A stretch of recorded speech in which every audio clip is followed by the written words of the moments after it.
Okay, this is Moshe coming to you from Israel and the Galilee.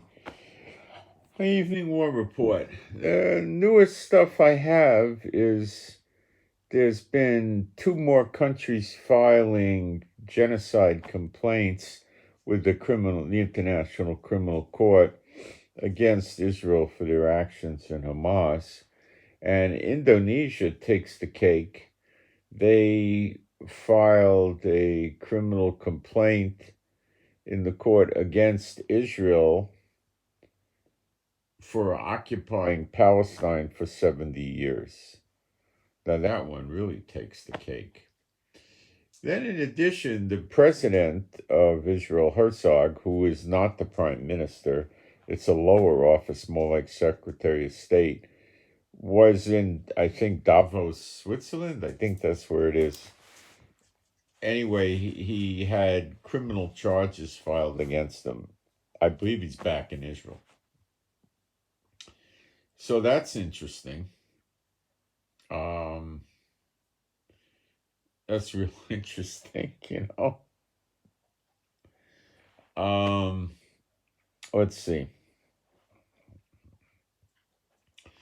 We're still taking rockets from Gaza, not in any great amounts.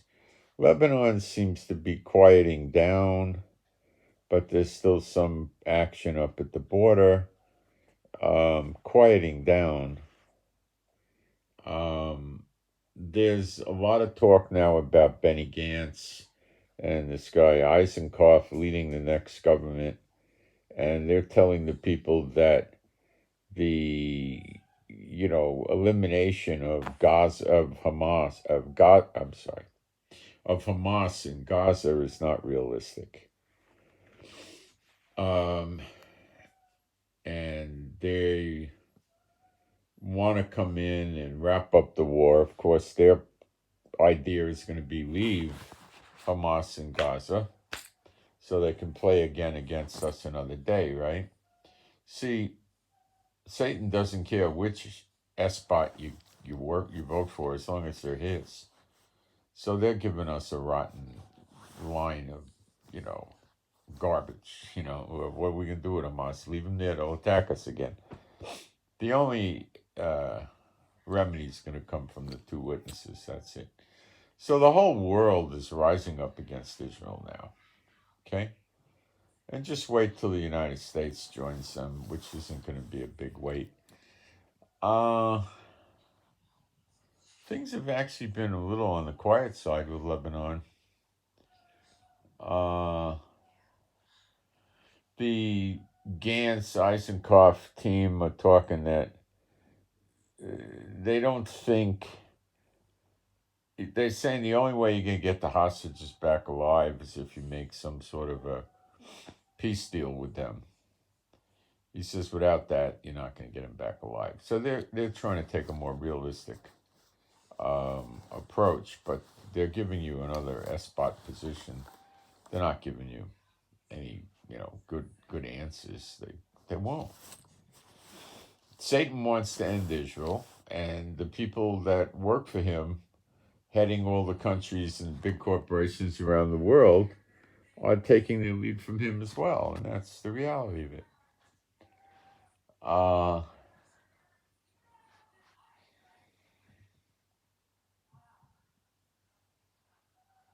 My wife went out and inspected barley, and she said that there's some kind of shortage in crops in general, not specific to barley, just in general, vegetable and fruit. She says it's not coming in good or something. I don't know. Don't know what the deal is. They gave a supermarket a fine because they were importing fruit and vegetable and they're not supposed to. Some things like this. I'm not entirely sure how much of this is bogus with the government and how much is real. I don't know. And the government has hidden agendas all over the place. Every government does.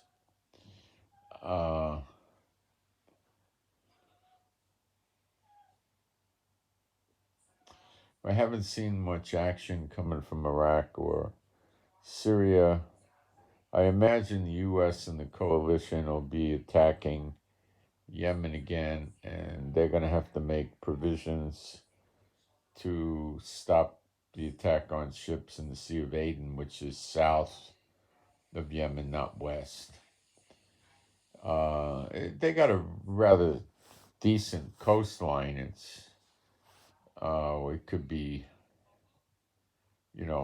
800, 1,000 miles or something like that, at least 500 miles, I guess. Now you got to cover that now. Iran's been quiet. Pakistan and Iran have been quiet. But that's volatile and it may never stay quiet. Let's see.